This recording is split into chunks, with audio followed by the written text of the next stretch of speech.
When you think of daylilies, is this what you think of? These little orange flowers that grow along the side of the road in the ditch? Or is this what you think of? These great big huge hybrids that are now on the market.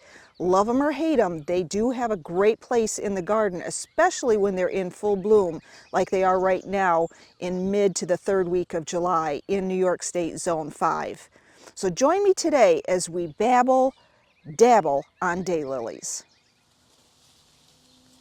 Daylilies get their name because each flower only blooms for one day. You can see this dried up blossom back here. That was the one that was in bloom yesterday. Tonight, this flower and this flower is going to shrivel up. It'll look like this in the morning, and hopefully in the morning, this blossom will open up to replace this one. When you're buying daylilies, you want to look for plants that have multiple bloom buds on a single scape. The scape is the flower stalk, and these are the buds that are ready to open. So that when this one closes, this one opens up. When this one closes, another one opens up. And that's how you get your continuous bloom. When you have a full-size plant, one that's several years old, it will send up several different stalks, in which case you can see each stalk, or scape as they call them in the daylily world, has multiple blooms and multiple buds on it. So you can get 2 to 3 weeks of bloom from a season or from a whole plant, even though this flower only flowers for one day. Thus the name daylily. I think the number one thing that people complain about with daylilies has nothing to do with the flowers, because the flowers are beautiful. It is the foliage that causes the problem. Now in the spring, the foliage is fantastic. It comes up early, it's nice and green, it adds you a nice grassy texture to the garden. But once the plant stops flowering, it starts to look a little ratty. And that can be for a couple reasons. First of all, it takes a lot of energy to produce the flowers and produce seeds, if that's what you're letting it do. So one thing you can do is go in and deadhead. So you take your scape, you follow it all the way down into the base of the plant, and you clip that off. That will tell the plant that I don't want to produce seed to reproduce. I want instead to put my energy into the root system so that I can root vegetatively. So that can help. The other thing you can do is you can do a refresh cut and just cut it down to the ground. Now that leaves a hole gaping in your garden, yes, but it will reflush and come back. Not quite as lush as this, but it will come back. But I don't think people like to leave that gaping hole in the garden. The other thing you can do is plant it in an area where you get enough water and you get limited sun. Now daylilies are full sun-loving plants, and they can deal with a little bit of drought. But this daylily here is planted where it gets good morning sun, a nice amount of morning sun, so it's not getting beat on by the hot afternoon, and it's staying kind of, I wouldn't say it's damp because it is underneath a tree, but it's getting enough moisture that the foliage is staying good and healthy looking. So I would say putting a daylily in full sun might stress the foliage out a little bit, but if you put it in where it gets some great morning sun or even some late evening sun, the foliage seems to stay a little bit healthier looking. When planted in full sun, a daylily's flowers can be very, very prolific as compared to those that are planted in the shade. You can see we still get some good flowers, but it's not as abundant as they would be if they were in full sun. These get late afternoon sun, so they get the sunshine they need and their foliage looks great, so they're not drying out or burning, but in full sun, the amount of flowers is just amazing. Different varieties of daylilies bloom at different times. There are early blooming varieties, there are mid-season varieties, which are all in bloom right now, and then you have the later season varieties like the one in front of us. You can see it is loaded with buds and will carry us through the season for another couple of weeks. Not all daylilies bloom the same way. In the image in front of us, you can see that the flowers are right at the level of the foliage. And on some plants, The flower scapes are so much taller than the foliage, which means that you can place daylilies at the front of the border, at the middle of the border, or way in the back. This one, while the foliage is only maybe 2 feet tall, the flower scapes go up at least another 3 feet. So this plant, the flower blossoms, are a full 5 feet in the air.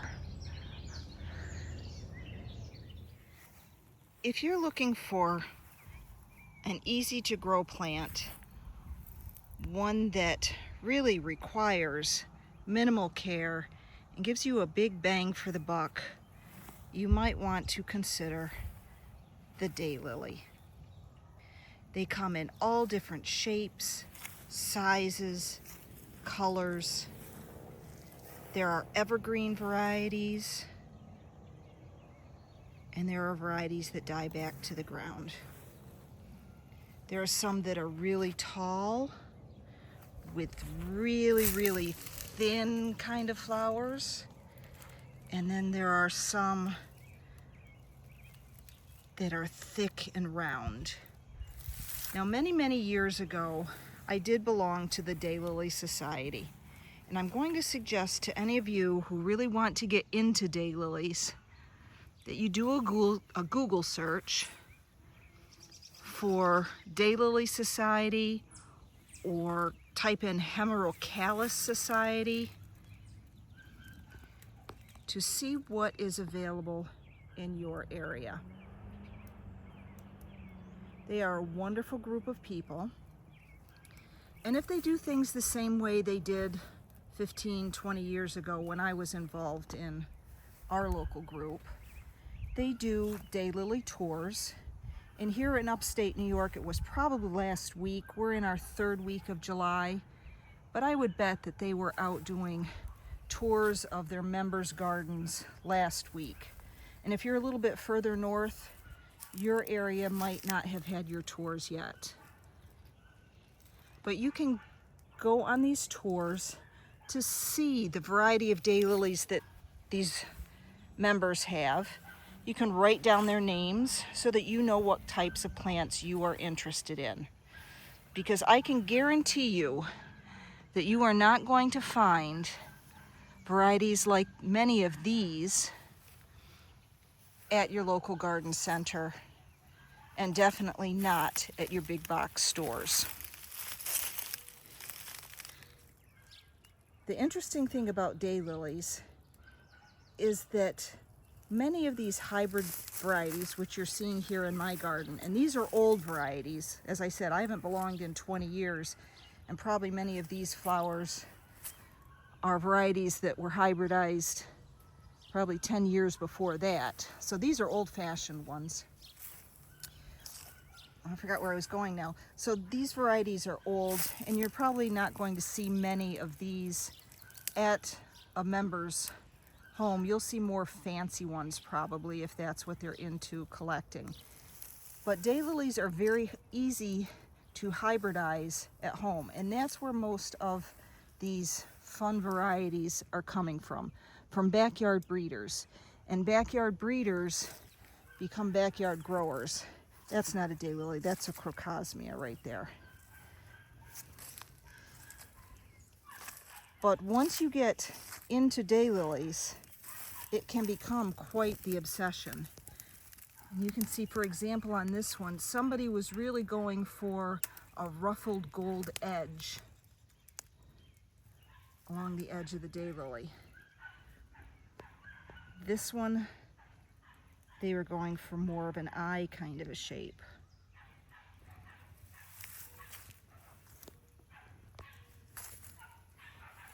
But there's so many different things that you can do as a hybridizer if there's something you like.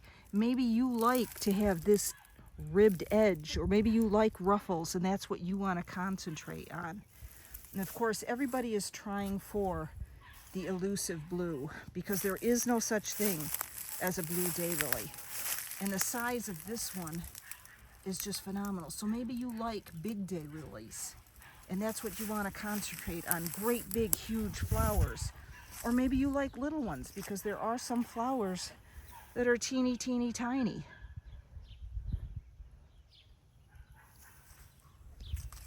it's all up to you and what you want to try and create if you want to start hybridizing for yourself. And I will show you quickly at the end of this video how to go about hybridizing and pollinating so you can try to create your own daylilies. But anyway, these backyard breeders, so to speak, become backyard growers, and a lot of them have websites and places where you can go and buy some of the newest creations. Now, one thing I will tell you is that some of the new creations go for quite a bit of money. It's nothing for some of these plants to go for a couple $100s for a single plant. And I'm not talking a clump. I'm not even talking a clump that has 3 or 4 fans in it. I'm talking a clump that has 1 fan in it. But if you're after the pollen and the genetics, you're willing to pay the price to get that plant. But back to the clubs. So the clubs, they have their tours, but they also do what was called auctions.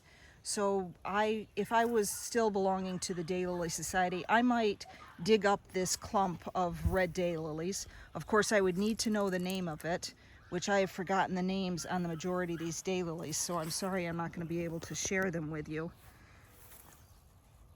But if I knew the name of it, I would dig that clump up, divide it into a couple pieces, and send it to the auction. And then members, if they were interested in getting that daylily, they could bid on it, and that's how the clubs make their money. The other thing that happens is some of these backyard breeders will send some of their $200 or $300 plants to the daylily clubs for them to do what is called babysitting. And it's a way to test to see whether certain plants might be hardy in different areas. So they send it to the club. The club will find one of its members that is willing to babysit the plant for a couple years. They take it home. They grow it in their garden for a few years until it gets big enough to bring back to the club to an auction where it is divided. And then again, it is auctioned off to the members, and the babysitter gets to keep one of the divisions. So they end up getting one of those really fun, unique plants as long as they've taken care of it and it has multiplied enough to distribute. So if you're interested in daylilies, I'm going to strongly suggest that you check out your local Daylily Society and see what they have to offer. And it can become an obsession, so be careful, because a lot of those daylily people are also hosta people and iris people. And as gardeners, we all know you can't have too many hosta and you can't have too many iris. So check out the Daylily Society. You may find a new garden obsession.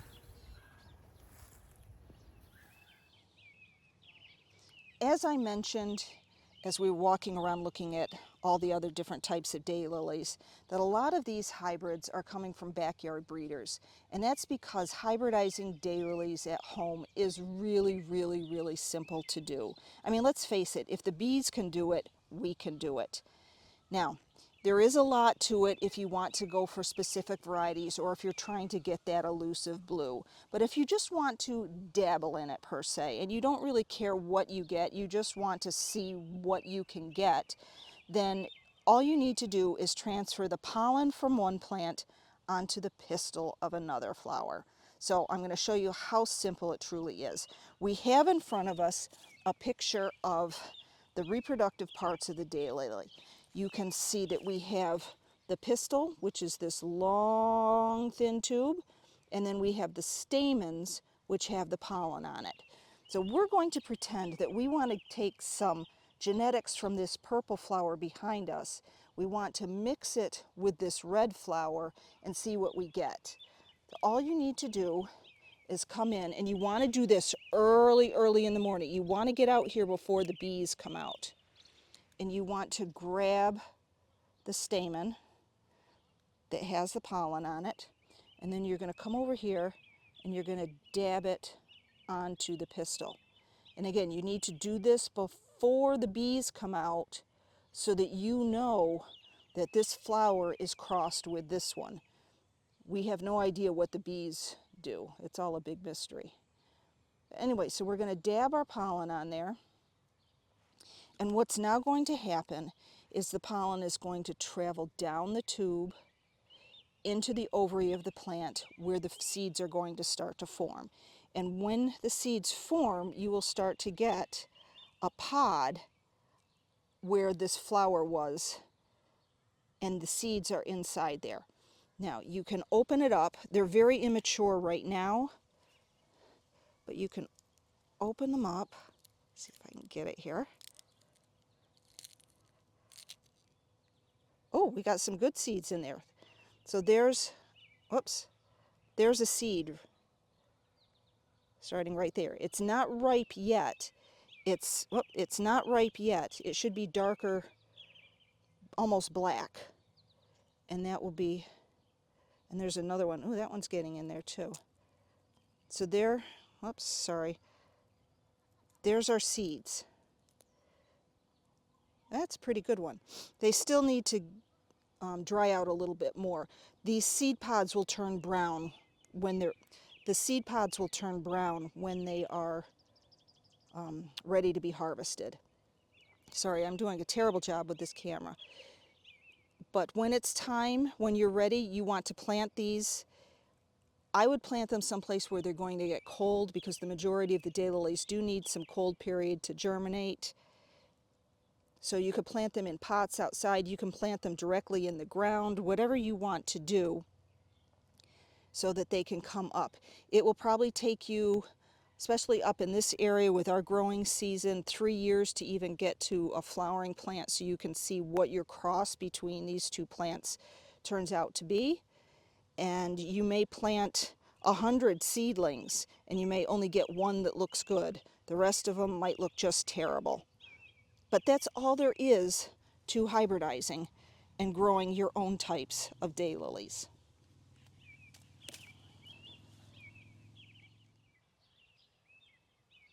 Of course, if you really want to get into hybridizing, you need to know the parentage of the plants you're using. You want to keep track of which variety you're crossing with which one, in which case you would probably put tags on these little plants to help you identify when you're harvesting the seeds, so you know what the parentage is of your seedlings. So there's a lot more to it than what I just showed you, but you've got the basics. It's basically the birds and the bees. Again, it's what the bees are doing. And if you just want to let the bees go around and pollinate and then you harvest the seed pods, you can do that too. But it's just a fun way to see what you can create in your own garden, and it would be uniquely yours. There is a daylily for every space and every situation, and I'm going to show on the screen the American Hemerocallis Society webpage, where you can do a database search to look for special daylilies. And if you have a gardening friend who has everything that you think, but maybe they're an old movie buff, take a look at the database, because there are some really uniquely named daylilies that might just fill the bill for them. So considering if they really liked Marilyn Monroe, there's a daylily called Norma Jean. If you're a horror movie fan, maybe you want to get Bela Lugosi for them. So there are some really unique things out there. Check out the American Hemerocallis page. I'm going to put it on the screen so you can see kind of the things that they have on there. So please check them out. Look at daylilies. They are a really wonderful plant, and you know, it can become an obsession, a good one. So have a great day. Thank you so much for watching. I hope you enjoyed this video. Please like, subscribe, and share. And to my followers, I appreciate you so much. Thank you. Get out in your garden and have some fun.